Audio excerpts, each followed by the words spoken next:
Добар ден, ученици! Денеска ќе се запознаеме со една нова лекција. Ќе зборуваме за фирми и предпријатија. Што се тоа фирми и предпријатија? Да појасним. Предпријатие представува организирана форма за остварување на материјалните добра и услуги кои се наменети за потрошувачот.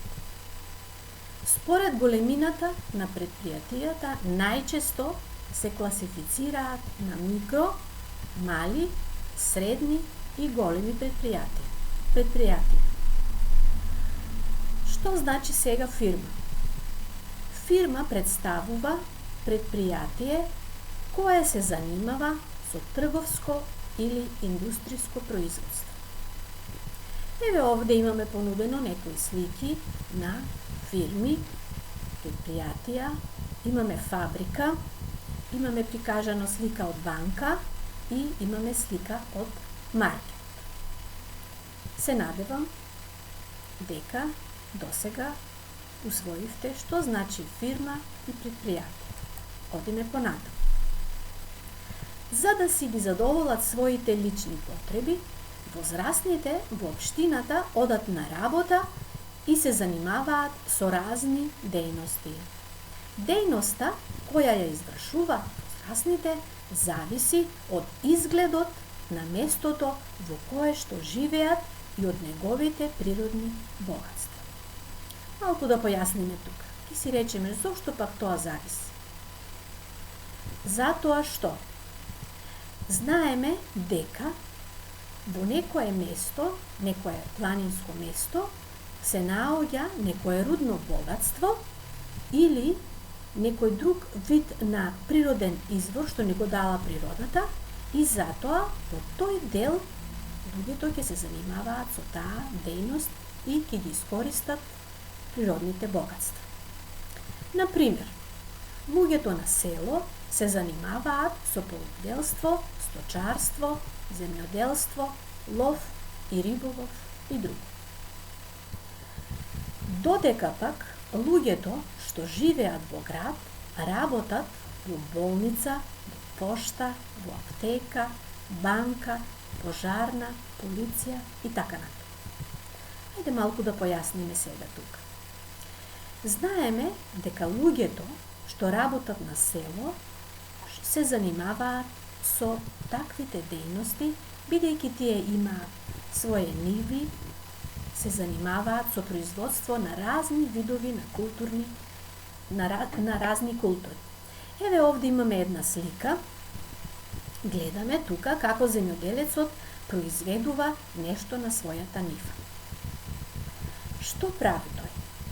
Тој произведува и тоа што го произведе го носи на пазар да го продаде, за да си добие награда тоа што го сработил, односно си добива парична награда, односно плата, тоа за него представува плата, и потоа оди да си купи тоа што му е необходно, тоа што го нема во село.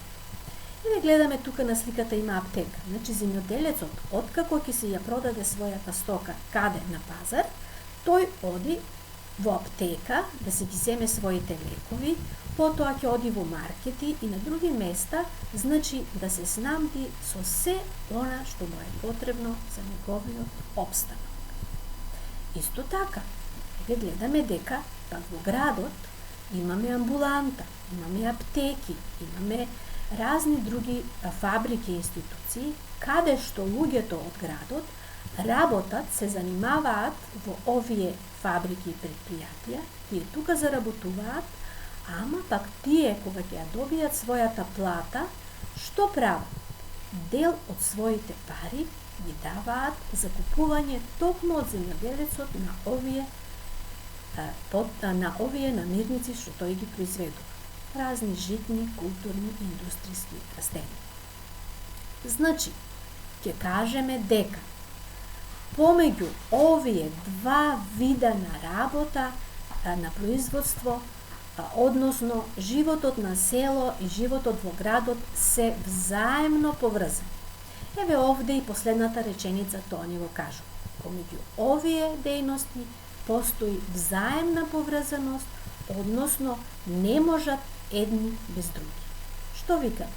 Дека ниту може селото без градот, ниту може градот без селото. Се надевам дека до овде бев јасна и да продолжиме понатаму. Еве, сега ви давам за задача вежба број 1 и овде секоја слика, дејност, поврзи ја со соодветното работно место. Што значи? Овде ни се прикажани сликите, имаме еве земјоделие, имаме пошта, имаме аптека, занаетчиски дуќан, пожарна, а овде ни се дадени дејностите.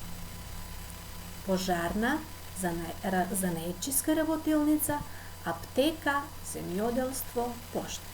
Значи, ваша задача ќе биде вие под секоја или секоја слика да ја поврзете со соодветното работно место.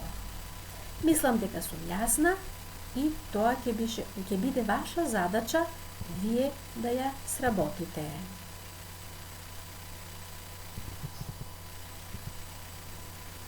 Се надевам дека успешно ја завршивте оваа работа и сега продолжуваме понатаму. Без разлика што работат, секоја професија е подеднакво важна и неопходна. Сите професии зависат една од друга и секој труд се наплаќа.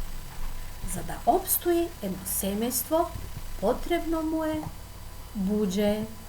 Буџет со кој секој вработен ги задоволува своите потреби и желби, но и потребите на самото семејство за да опстане.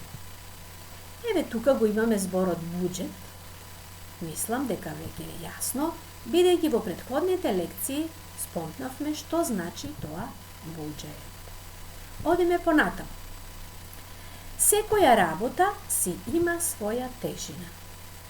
На некои работни места се користи умствен труд. Тоа се работните места во фирми и предпријатија. Додека пак, кај некои други работни места се користи физички труд. Тука спаѓаат фабриките, градилиштата, рудникот, земјоделие и друго. Бидејќи секој труд е различен, тој различно и се вреднува.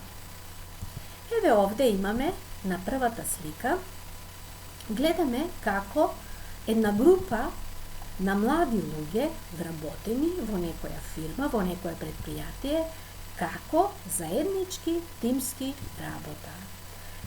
Како работат? Кога ќе погледнеме на прв план, гледаме дека тие си седат на своите столчиња, си разговараат нешто. Но деца, тие вршат умствена работа. Овие тука вработени, овој тим е задолжен за некој проект да изработи, да сработи, да смисли. Значи, што прават тие? Тие морат да мислат со својот ум, да сработат она што им е дадено. Значи, овде овие вработени користат умствена работа.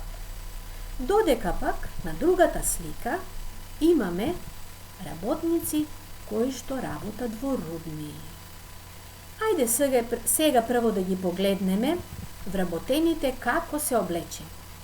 Сосема поразлично од претходната слика, од оваа слика. Гледаме дека овде рударите, тие најпрво имаат заштитна облека. Зошто, деца?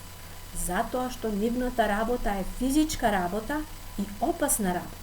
Погледнете дека на главите носат шлемови, на шлемот имаат светилка, бидејќи таму во јамите не е осветлено, потоа носат заштитни ракавици, заштитни одела. Зошто е тоа така?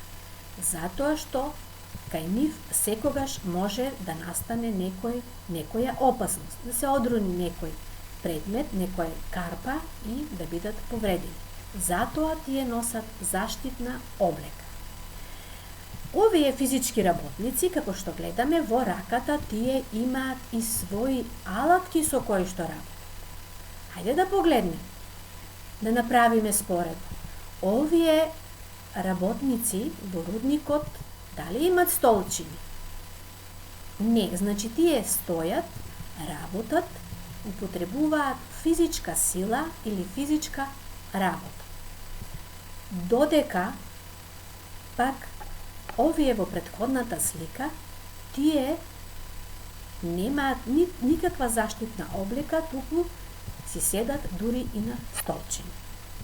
Затоа, деца, велиме дека работата не е иста, но и според самата работа гледаме дека овие работници и различно се плаќаат. Сега ќе речеме дека овие што работат физичка работа, многу им е тешко, се изморуваат и треба да се многу платени. Не би рекла така, затоа што тие навистина употребуваат физичка сила, физичка работа. Меѓутоа, овие луѓе, овие вработени, не се замараат умствено. Затоа што овие можат да поработат и да одморат малку, значи да се одморат и пак ќе продолжат. Додека кај овие првите што употребуваат умствена работа, ќе си речеме, па тие си седат на столче, работат и тие не се заморуваат и не им е потребно одмор. Не. Значи, исто така можеме да кажеме дека умствената работа е повеќе, може да се умори човек, работник, бидејќи овде тој го употребува својот ум. Ете така. Мислам досега бев јасна, продолжуваме понатаму. Сега, ќе ви зададам за домашна задача. Овде имате слики, еве, првата слика е лозарство, втората слика имаме вработен или професија наставник, третата слика е машиновозач, четвртата слика овде ни представува некои инженери, архитекти, па може би некои астролози, и овде петата слика имаме сточарство.